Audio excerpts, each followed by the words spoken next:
This is the Refinery featuring Free Radical Network, the Party of Choice, and the Conservative Union here on Vigilant Liberty Radio.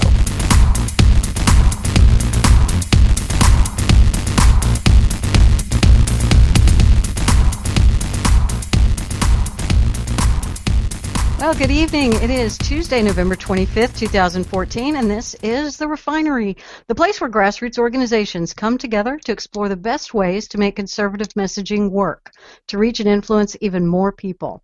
You can watch us live every Tuesday night at 8:30 Central on therefineryshow.com.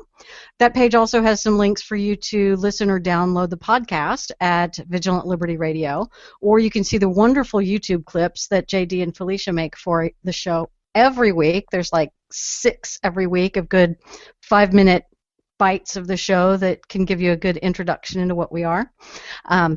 Our conservative grassroots organizations are the Conservative Union from Google+.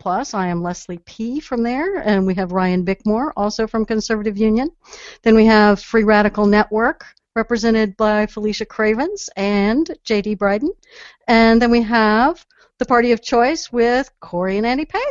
Peth, right? Not Peth. It's spelled Peth. It looks like Peth, but it's not Peth.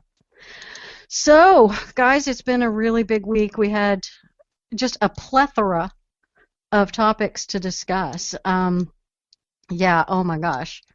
And I guess it makes sense for us to start with news of the day, although that's not really our main focus here in this show, but it would be wrong to not discuss Ferguson, because I don't know what to say about Ferguson anymore. I just don't. Anybody have any wise insight into? I'm just going to go with the assumption that our listeners understand when I just say Ferguson, because the decision came out last night. There's not going to be an indictment for Darren Wilson, and rioting happened. 40 businesses were torched. Sharpton and Jackson, of course, had something to say, and Obama had something to say, and it interrupted my TV watching. That was the only funny part of it. I mean, because the whole thing isn't funny at all. Who has anything important, not important, but interesting, good, and insightful to say? Cori and Andy? Oh, nothing interesting and insightful, but I will say that I haven't said anything interesting and insightful since I left the womb. You lie. It's just not my way. Look, I will say this. I think this has nothing to do with race. And here's what I mean. It has everything to do with liberalism versus conservatism. How many of these people rampaging in the streets there are black conservatives? 0. Okay? And as I've said many times, it's about time we start facing the facts that virtually, not all, but virtually all crime is committed by the left. You know, I grew up with the left. I saw it. I was always embarrassed that I and my family were like these intellectual defense attorneys for an entire movement. You know, be it militant jihad or gang wars or radical abortionists like Gosnell, or rioting, or or drug dealing and all this kind of stuff. Virtually all of it's done by the left. And here's what really amazes me, folks. The most well-armed group, people say if you are well-armed, you're going to commit crimes and commit violent crimes and kill people. The most well-armed group in America is the NRA, and they do virtually nothing wrong. I think that what's happening in Ferguson, which is, let's face it, it's a tragedy what happened to the young man. He brought it on himself, but that doesn't mean I want him dead. It's a tragedy what happened. That's terrible. You never want to see that. But the evidence seemed pretty clear. Apparently, it was so overwhelmingly clear they could not even send it to trial for the lightest of charges. And yet, all of this happens. This isn't, I get worried that we charge in, and by we, I don't mean us here. I mean a lot of maybe even white America. We charge in and say, this is black America run amok. No, it isn't. Liberalism run amok. It's liberalism. Because let me tell you something, there's no Allen West out there. There's no Herman Cain out there. There's no Condi Rice out there. And there's none of that out there. This is liberalism. I kind of wish there was a Mia Love out there. I kind of wish there was an Alan West out there. I kind of wish there was a Herman Cain out there to talk about this and to try and that's another thing, is that these communities are being devastated right now by this looting, and it just seems like there's a vacuum of leadership. And I don't know exactly what to do about that. I don't know if there's anything that I can do. I don't know if there's anybody who should be going in there and talking about it. I mean, the only person that I can think of that actually has been to Ferguson, a high-profile figure that's actually been to Ferguson and talked about it, is Rand Paul. Where's the rest of our team going into Ferguson to talk about these issues and to try and, I don't know. It seems like there's a real vacuum of power, of leadership, and it's devolving into riots in the streets. Well, in the way that I think one would want someone from our side to go in is, bringing assistance, bringing people to help, rebuild certain places without any sort of political agenda. No speeches, no talking in front of people, listening in front of people, and be seen to be doing that. That's a more productive use of time for anyone on the conservative side, I think, than showing up and attempting to talk at people about racial issues, especially if we're talking white older male people that are going in there. I think it comes better from the perspective of, I'm here, I'm ready to help, I wanted to spend the day doing something to help the people of Ferguson and to listen to them, period. Absolutely. I mean, I don't see anyone doing that from any of the political parties. I mean, the president didn't go there. The president decided to... Sorry, go ahead. When they had the protests in the first place, way back, there were Tea Party groups from St. Louis that got together and went to Ferguson and helped clean up some of the stores and helped some of the shop owners.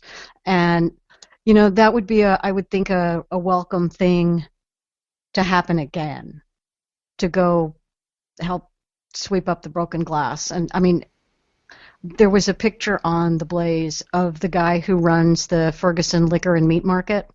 That was the place that Michael Brown stole the cigarillos from that night.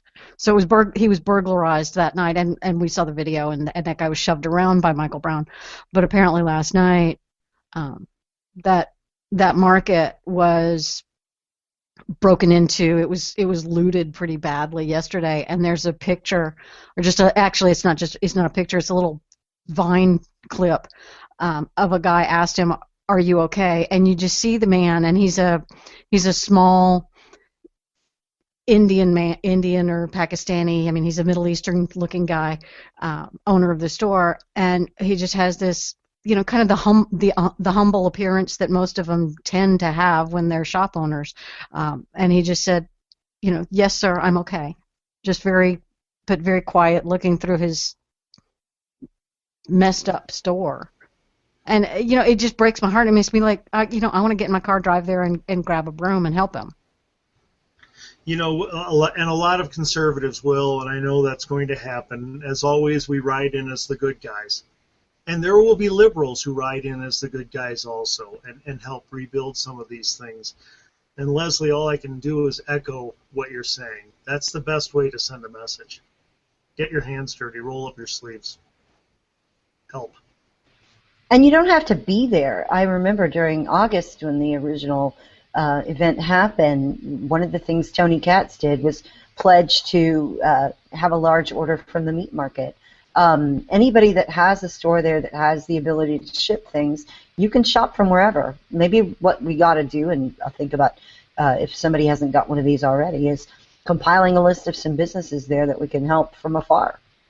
That's a really good idea. I like that.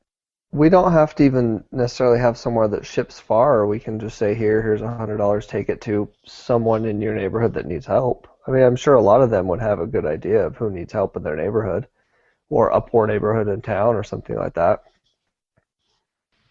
Yeah, it's important to have somebody on the ground to coordinate that sort of thing.